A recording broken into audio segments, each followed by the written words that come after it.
sheekh cabdulqaadir aljilaani waxa uu ka mid yahay magacyada had iyo jeer taariikhda islaamka lagu soo qaado oo mar walba la hadal hayo. waana sheekha asaasay dariiqada la yidhahdo adariiqa alqaadiriya oo dariiqooyinka aduruqa suufiya la yidhaahdo ka mid a kuwa ugu waaweyn.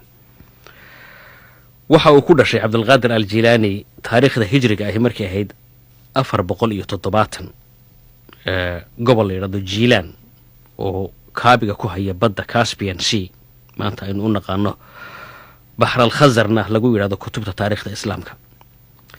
waxaana uu geeriyooday 561 markii taariikhda hijrigu ay ahayd oo ku beegmaysa 1166 taariikhda miilaadiga ah. marka qarnigii shanaad ee hijriga ahaa ayuu dhashay. abtirsiyadiisa waxa uu ku arooraa qoyska rasuulka calayhi salaatu wasalaam oo alimaam alxasan bin cali bin abi taalib oo faaduma rasuul ay dhashay ayaa uu ku abtirsadaa. xagga cilmiga marka ay timaado nin caalim ah ayuu ahaa oo madhabtan imaam axmed bin xambaliga ah aad ugu xeel dheer oo mufti ku ah, isla mar ahaantaasna madhabka shaaficiga laftiisa yaqaana oo mufti ku ah oo fatwooyinka ku bixiya. waxaa daba jirtay in isaga maanta aad loogu xasuusan yahay xagga tarbiyadda nafta iyo yacni adduunyada inaan laga daba dhicin, had iyo jeer aakhiro laga fikiro, adduunyadana wixii xalaasha ahaa laysku koobo ee aan laga daba tegin waxaa la dhahdo shahawaadka ama nafidoonteeda ah oo laga yaabo in qaarkood marka dambe ay meel adag ku geyeysiiyaan. taa ayaa lagu xasuusan yahay, taa ayaana dadka dariiqadiisa taabacsani ay yidhaahdaan waanu ku mintidaynaa, waanu ku tuntunsanaynaa. khudbado fara badan iyo hadallo badan oo wacdi ah ayaa uu ka tegey oo kutub fara badan oo magacyo badan halka inaan ku soo koobi karayn ku xadidan. wakhtiga haddaba uu soo baxay ayaa muhiim ah in la ogaado, markaas ayaa la garan karaya ahmiyadda uu markaa cabdulqaadir aljilaani raximahullah ku lahaa taariikhda islaamka. wakhtigaas baqhdaad ayuu isagu horta ku hana qaaday. baqhdaad markaa waxay ahayd magaalo caasimad ah oo xoolo iyo cilmi iyo adduunyo oo dhammi ay taallo. dadkiina markii yacni xoolo fara badan ay gacantooda soo galeen, fasahaadkii batay oo tumashadii badatay oo marmar badan yacni waxyaabaha laga sheego aad ku arki karayso uun dhulkan galbeedka maanta. taa ayaa markaa isagu uu ku mintaday dadkii inuu ka soo jiido wacdiyadiisa iyo zuhdiga waxa la yidhahdo oo ah adduunyada inan yacni hala joogo ha laga shaqaysto, laakiin qalbigeena inay kaaga xidhmin oo waxaad ku fikirto iyo waxaad u mintido iyo waxaad u xuslisaaba adduunyo kale aanay ahaan oonad aakhira ilaawin. dad badan baa markaa duruustiisii ku soo xidhmay oo culimo leh oo dadkii xukunka hayay leh.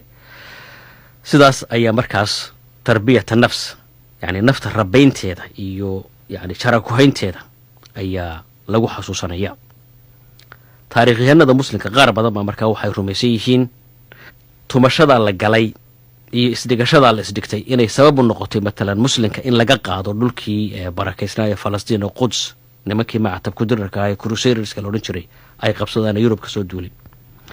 markii dambe dhowr iyo 60 sannadood kadib markii dib looga qabsaday, raggan ka qabsaday waxay yidhahdaan mu'arikhiintaasi waa raggii sharaabay ama qaatay cilmiyadii iyo wacdigii iyo tarbiyaddii uu ka tegay cabdulqaadir aljilaani iyo abu xaamid alghazali.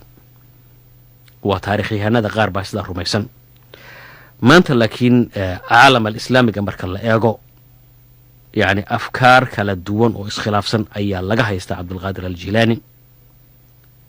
dad baa waxa ay markaa xoogga saareen oo ay ku talax tageen oo ku fogaadeen jacaylkiisa iyo karaamaadka la yidhi waa uu lahaa oo way ka muuqdeen, oo ka tegey waxyaabihii kale ee yacni tacaaliimtiisa ka mid ahaa.